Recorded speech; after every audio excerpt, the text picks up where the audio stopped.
निश्चिंत है। तेरी मृत्यु तेरी बहन देवकी और वासुदेव की संतान के हाथों की होगी। नहीं, ऐसा नहीं हो सकता। सिपाही, महाराज की जय हो। महाराज आपने बुलाया। जा वासुदेव को जाके कारागार में डाल दो। रख दो महाराज, वो आपकी बहन। खामोश, जैसा मैं बोलता हूँ वैसा करो। जब जब होता नाश धर्म का और पाप बढ़ जाता है, तब लेते अवतार प्रभु और विश्व शांति पाता है। आगे की श्रृंखला कृष्ण जन्म से शुरू होती है। आइए चलते हैं मथुरा के उस कारागृह की ओर। हरिओम, हरिओम, हरिओम, हरिओम।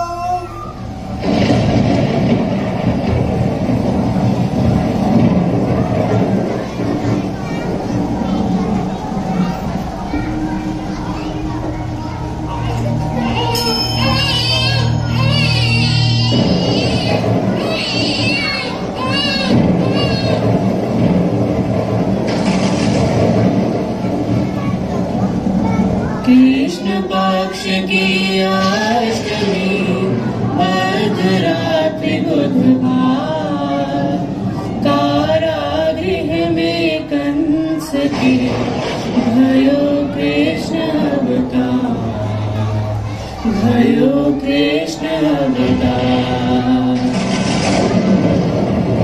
हे वासुदेव, यह बालक विश्व के कल्याण के लिए पैदा हुआ है। इसको अपने मित्र नंद बाबा के यहाँ नंदगांव में छोड़ के आ जाओ। स्वामी, आप कैसे जाओगे? इन हथकड़ियों और इन पहरेदारों का क्या करोगे? देवी, मैं कौन होता हूँ कुछ करने वाला? जिसने ये कहा मुझे अपने आप देखूंगा। हे भगवान, ये पुत्र की रक्षा करना। हरिओम। हे भगवान, ये पुत्र की रक्षा करना। हरिओम।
से चुप रखो, तब तक मैं कुछ सोचता हूँ। सुनो सुनो सुनो, नदी के पास कोई न जाए, वहाँ शाम है और तुम्हें खा जाएगा। कृष्ण जी संकट तो टालने तो उपाय सोचते हैं और योजना बनाते हैं। मधु मधु चलो नदी के तट पर खेलने चलते, बड़ा मजा आएगा। हाँ तालीबारी मेरी होगी। नदी देगा नदी देगा, मुझे अच्छा है, मुझे भूल के चलूंगा। हाँ सबके बात माने, सबके साथ करके चलो चलते हैं। नहीं खाना मामा जाओ, तुमने नंद बाबा की बात नहीं सुनी तो नदी में सांप है। मधु तुमने ऐसा कुछ सुना? नहीं खाना, मैंने ऐसा कुछ नहीं सुना। मैंने भी कुछ ऐसा नहीं सुना। अच्छा चलो ठीक है, अगर नहीं मानना है तो जाओ खेलो। वे मित्र यमुना नदी ने और एक ले आने लगे। पहले मैं ही खेलूंगा, पहले मैं खेलूंगा। नहीं नहीं पहले मैं खेलूंगा। देखना सब सोचा तो मैं ही मानूंगा। अरे ये क्या तुमने गेंद पानी में डाल दिया, तुम हिलाओगे। नहीं खाना नहीं, तुम वहाँ नहीं जाओगे, वहाँ पे कालिया ना आओगे। नहीं भैया मैं जाऊंगा। नहीं खाना तुम नहीं जाओगे। नहीं भैया मैं जाऊंगा। नहीं मान रहे ना तो फिर जाओ। कालिया तुम मेरे सामने आओ, कालिया तुम मेरे सामने आओ।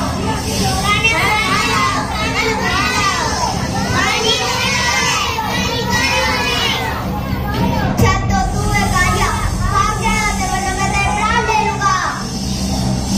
तुझे पता भी है मैं कौन हूँ? मुझे पता है मैं कौन हूँ। अगर तब में तो मुकाबला कर, अब तू मुझसे नहीं बच पाएगा।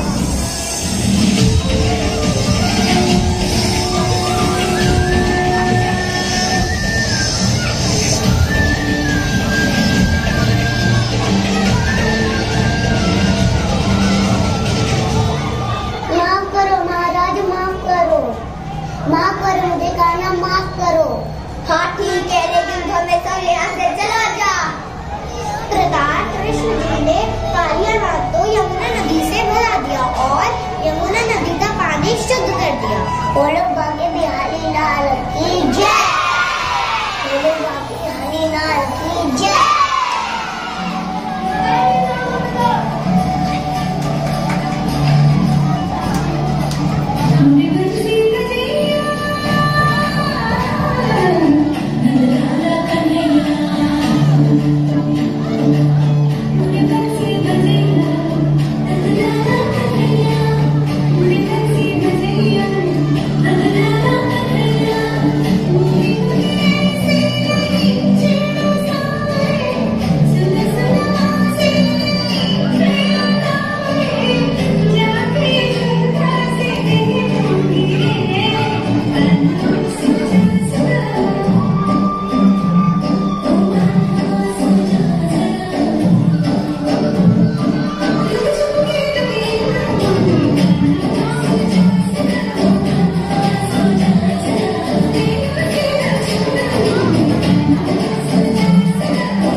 अगर तुमने माटी खाई तो मैया बहुत गुस्सा करे। चलो मैया बस, मैया मैया मैंने कुछ नहीं किया। तुमने क्या नहीं किया? मैंने उसे मना किया तो उसने फिर भी खा लिया। क्या खा लिया? माटी। क्या यह सत्य है कान्हा, तुमने माटी खाई? नहीं भैया मैंने माटी नहीं खाई। यह झूठ कह रहा है। मेरे लाल मेरे कृष्ण, देखो तुम्हारा भाई कितना चिंतित है। क्या तुमने सच में माटी खाई है बंदा? हाँ भैया खाई है। सत्य का पता लगाने का एक ही तरीका है, अपना मुंह खोल के दिखाओ। यह असंभव है कान्हा।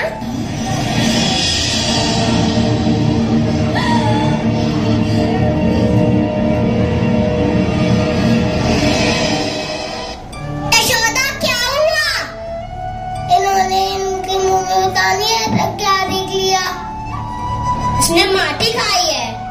मैंने संपूर्ण ब्रह्मांड देखा, साथ में सूर्य, ग्रह, पर्वत और ज्वालामुखी सब उनके मुंह में है। मेरी बुद्धि फिर गई है शायद। नहीं यशोदा, तुम्हारी बुद्धि बिल्कुल सही है। तुम अब तक समझ गया कृष्ण में कुछ विशेष है, पर उसके मुंह में मैंने यशोदा, तुमने वही देखा जो सब देखते हैं, कृष्ण की माया का एक और अद्भुत रूप। तुम्हें वो फल वाली याद है यशोदा?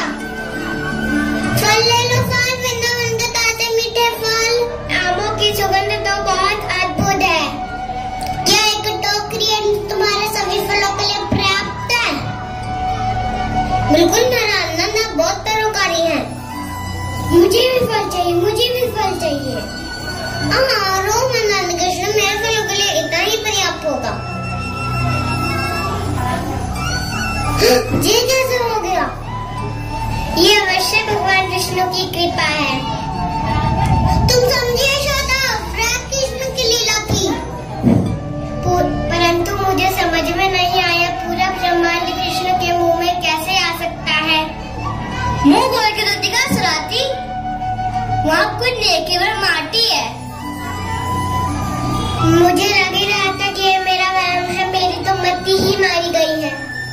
नहीं यशोदा, कृष्ण की लीला है, इसमें बाकी लीला शेष है।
सैर कराते हैं। कैसे भगवान श्री कृष्ण ने कई दिनों तक गोवर्धन पर्वत अपनी कान की उंगली पे उठाकर गांव वालों की रक्षा की।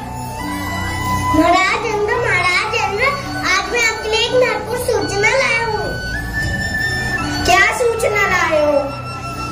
गांव वाले आपको पसंद करने के लिए यज्ञ करे महाराज इंद्र। होना भी चाहिए, इनकी खुशहाली मेरे हाथों में ही तो है। इन्हें याद होना चाहिए कि मैं बारिश का देवता हूँ, जो इनके खेतों में अन्न से बढ़ता है। पृथ्वी से आप ये खुशहाली सुन रहे हैं महाराज इंद्र? स्वर्ग का देवता हूँ मैं, होना भी चाहिए। इंद्र अपने घमंड में चूत, अपनी ही करने वाला इंद्र किसी की नहीं सुनता था और उसके अंदर घमंड प्रतिदिन बढ़ता ही जा रहा था।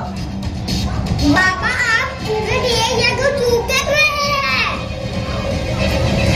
हमें इंद्र को प्रसन्न करने के लिए हर साल यह यज्ञ करना पड़ता है, ताकि वह हमें बारिश प्राप्त करे। अब उसके लिए यज्ञ करने की क्या जरूरत है? अरे नहीं बच्चों, इंद्रदेव बुरे नहीं है, वह तो पानी के देवता है। तुम्हें पता होना चाहिए पानी हमारे लिए कितना जरूरी है।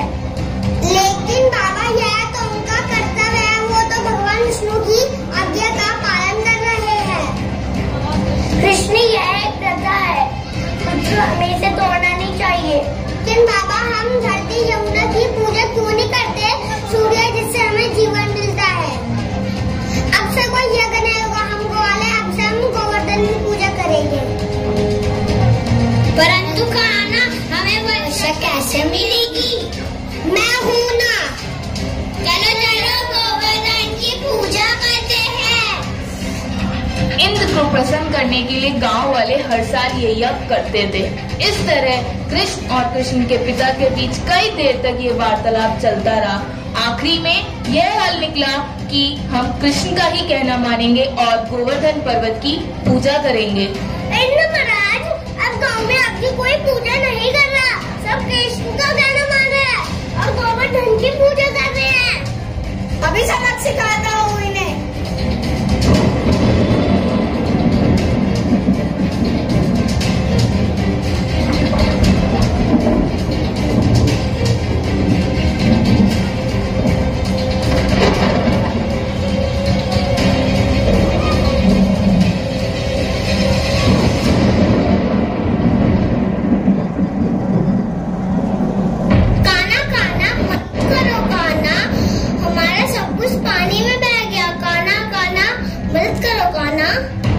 चिंता मत करो, जैसे मैं कहूँ वैसे करना।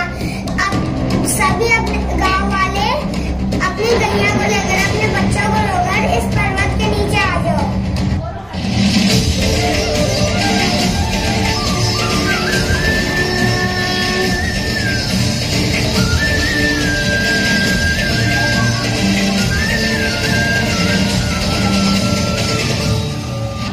कृष्ण मुझे माफ कर दो कृष्ण, मैं घमंड में कुछ ज्यादा ही बह गया था। कृष्ण मुझे माफ कर दो कृष्ण।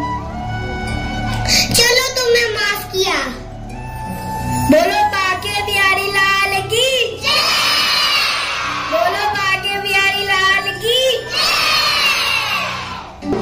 कृष्ण कृष्ण कृष्ण कृष्ण देवकी नंदन तुमको वंदन रख दे सबकी लाज, सबके स्वामी अंतर्यामी पूरन कीजिए काज।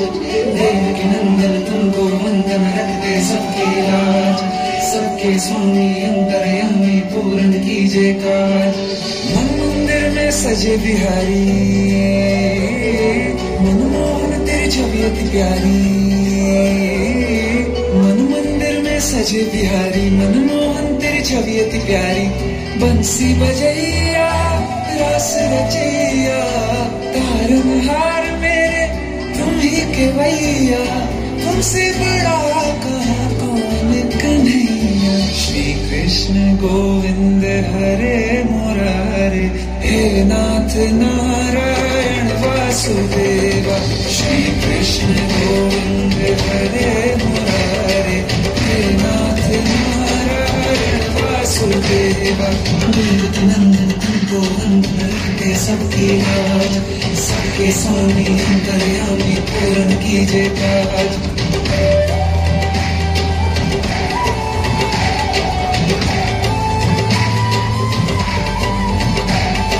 लीला परम्पार तेरी तुम कंचूर कहावे, भव सागर से सबकी नैया को ही पार लगावे। तू बांसुरी वाला मथुरा के बसैया, ओ नंद के लाला तेरी भक्ति में नाचे सबका भैया। श्री कृष्ण गोविंद, श्री कृष्ण गोविंद हरे मुरारे, हे नाथ नारायण वासुदेवा। हे नाथ नारायण वासुदेवा। सबकी लाज, सबके स्वामी अंतर्यामी पूरन कीजिए काज। सबकी लाज, सबके स्वामी अंतर्यामी पूरन कीजिए काज। अपने भाई बलराम जी के साथ मथुरा में प्रवेश करते हैं और दूसरी ओर महाराज कंस अपने सेनापति द्वारा हाथी से हमले का षड्यंत्र अथवा श्री कृष्ण द्वारा हाथी का वध होने के बाद सेनापति और महाराज कंस का वार्तालाप। महाराज उसने हाथी को मार डाला।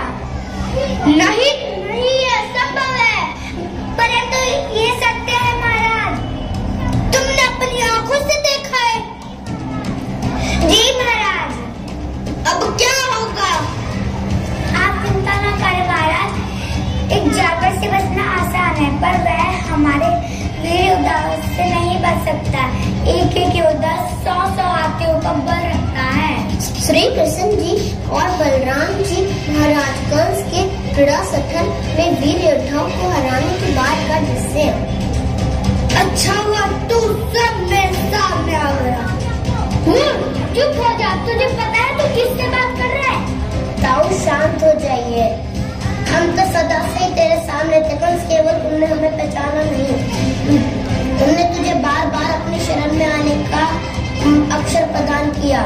अब तेरे पापों का घड़ा भर गया, अब भी फेंक दे ये कड़क और हमारी शरण में आ जा, हम तुझे क्षमा कर देंगे, हम तुझे क्षमा कर देंगे। मूर्ख, कंस को झुकने के लिए कहता है, इस महामहिम कंस को, मूर्ख बालकों, कंस मर सकता है, झुक नहीं सकता। मूर्ख, लगता है तेरा अंत नजदीक है। अच्छी बात है तो अपनी मृत्यु के लिए तैयार हो जाओ कंस। ये मेरे 6 भाइयों के लिए और ये मेरे माता पिता के लिए और ये उस अत्याचार के लिए जो तूने वृंदावन, गोकुल और मथुरा के लोगों पर किया।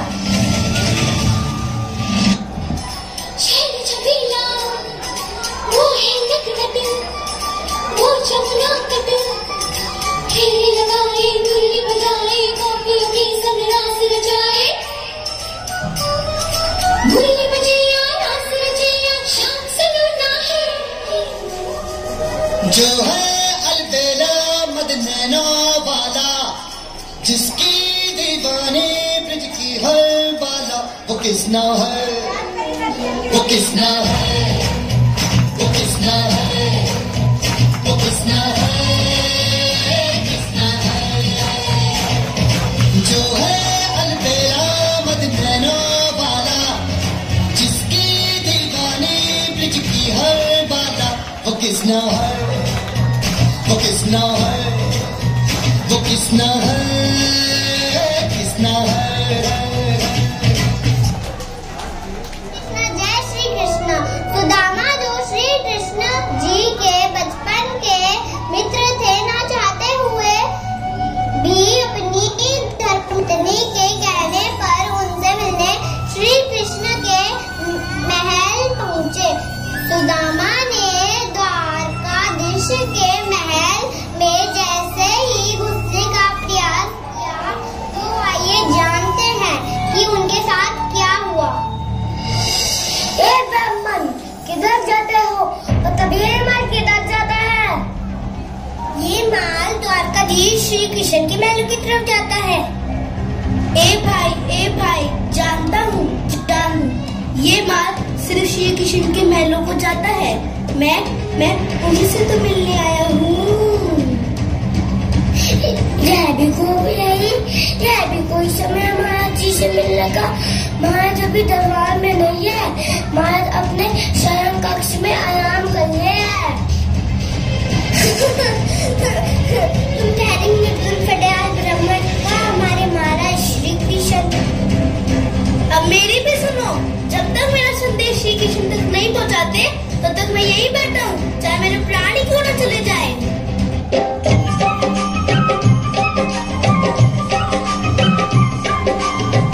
अरे द्वारपालो, कन्हैया से कह दो, अरे द्वारपालो, कन्हैया से कह दो कि दर पे सुदामा गरीब आ गया है, कि दर पे सुदामा गरीब आ गया है। भटकते भटकते न जाने कहाँ से, भटकते भटकते न जाने कहाँ से तुम्हारे महल के करीब आ गया है, तुम्हारे महल के करीब आ गया है। अरे द्वारपालो, कन्हैया से कह दो कि दर पे सुदामा करीब आ गया है, कि दर पे सुदामा करीब आ गया है। ए साथी, ये ब्राह्मण तो बहुत है। हाँ भैया, हम सच कह रहे हो,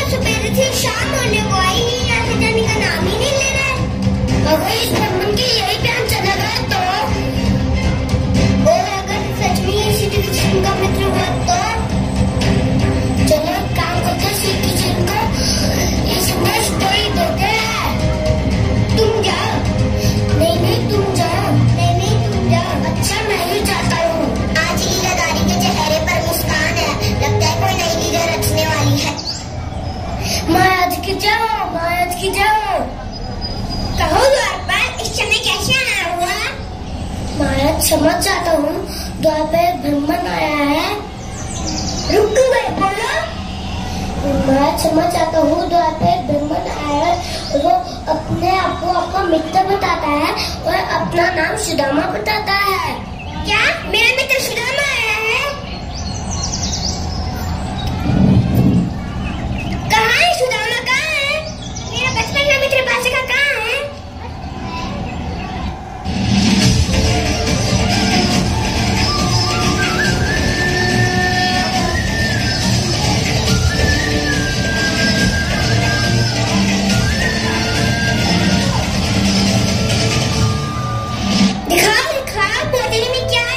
भाभी ने मेरे लिए क्या भेजा है? आओ बैठो सिंहासन पर, शर्माओ मत, बैठो बैठो। अच्छा किशन, मैं चलता, मुझे आज्ञा दो। अरे मैं जिस काम के आया था वो तो मैंने किया ही नहीं, अब मैं अपनी धर्म पत्नी को क्या ना दिखा। स्वामी स्वामी, आपके जाने के बाद श्री कृष्ण आए थे, उन्हें कुटिया को महल बनाया है। जय श्री कृष्ण, जय श्री कृष्ण।